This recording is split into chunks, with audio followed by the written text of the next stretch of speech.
শখের বাহাদুরকে বিক্রি করে হজে যাওয়ার স্বপ্ন শহীদার রহমানের, আর তাই বাহাদুর নামের গরুটি লালন পালনে কোনো কমতি রাখেননি তিনি।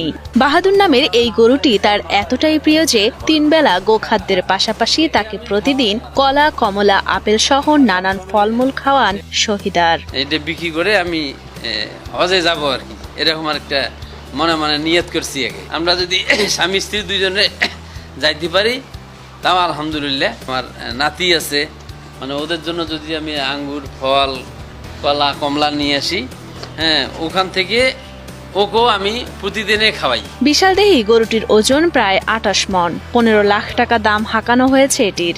সেই সাথে ক্রেতার জন্য রয়েছে বিশেষ অফার। 15 লাখ টাকা দিয়ে বাহাদুরকে কিনলে সাথে একটি ফ্রিজ উপহার দিবেন গরুর মালিক শহীদার রহমান। এর ওজন আমরা আইডিয়া করতেছি, হ্যাঁ, প্রায় 1 টন হবে আর কি। হ্যাঁ, এটাতে 1100 থেকে 1200 কেজি মানে আইডিয়া করতেছি আমরা হবে ওজন। পরম আদর যত্নে গরুটি বেড়ে উঠেছে রংপুরের পীরগাছা উপজেলার কল্যাণী হরগোবিন্দ এলাকার কৃষক শহীদার রহমানের বাড়িতে।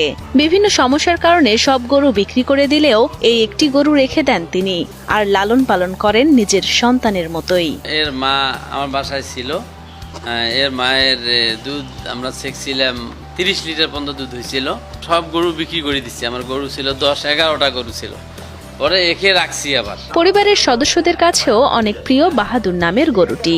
শান্ত স্বভাবের হওয়ায় সবার কাছে যেন আরো বেশি আপন হয়ে উঠেছে গরুটি। আমার ভাই যেমন মনে করেন অনেক কষ্ট করিয়া আশা করিয়া মানুষ করছে ওই গরু। আমার বড় ভাই উনি মোটামুটি গরুটার পেছনে খুব কষ্ট এবং খরচ খেলা করছে।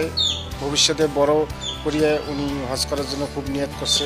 শুধু পরিবারের কাছেই গরুটি প্রিয় নয়, প্রতিবেশীদের কাছেও অনেক প্রিয়। তাই প্রায় সময় তাকে দেখতে আসেন তারা। আসলে গরুটা হলো অনেক শান্ত স্বভাবের গরু, গরুটার সাথে খেলা করি। এই এলাকাতে এত বড় গরু হয় না। আমার চাচার কাছে এত বড় গরু হয়েছে শহীদুর রহমানের বাড়ি। কোনরূপ মোটা তাজাকরণ খাবার ছাড়াই শখের বাহাদুরকে সম্পূর্ণ দেশি খাবার খাইয়ে লালন পালন করেছেন শহীদার রহমান। ভুট্টার আটা, গমের ভুসি, ভাত সহ নিজের জমির খড় আর নেপিয়ার ঘাস খাওয়ানো হয় গরুটিকে। একে খাবার সকালে একবার 9টা 9:30টার সময় দেই, আবার দুপুরে আবার আপনার ঘাস দেই, খড় দেই, আবার একটু সাদা পানি দেই, ও যতটুক মন চায় খায়। শখের বাহাদুরকে বিক্রির মাধ্যমে স্ত্রী সহ হজে যাওয়ার স্বপ্ন পূরণ হোক শহীদারের, এমন প্রত্যাশা পরিবার, স্বজন ও এলাকাবাসীর। আমার আব্বুর নিয়ত ছিল যে এই বাহাদুরকে যখন বড় হবে এর বিক্রি করে যে টাকাটা হবে, এই টাকাটা আমার আব্বু হজে যাওয়ার জন্য মানে একটা নিয়ত করছে। এবছর যদি বিক্রি হয় তাহলে তো আলহামদুলিল্লাহ ভালো।